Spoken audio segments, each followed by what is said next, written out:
Hi guys, welcome back to our channel How to Log In. Today in this video I'm going to show you how to log into your Busey Bank account. To do so, follow some simple steps with me. First of all, go to your browser and your default search engine. Then search Busey Bank Login.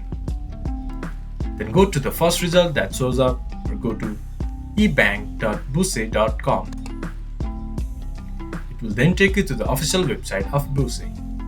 There, enter your username, then click to continue. Then enter your password, then you should be able to access your Busey Bank account. If you have forgot your username, you can click to Forgot to get help.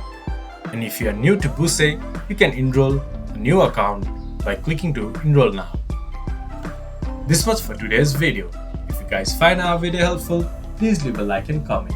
And do not forget to subscribe our channel and hit the bell icon. I'll see you guys again in our next video. Thank you for watching.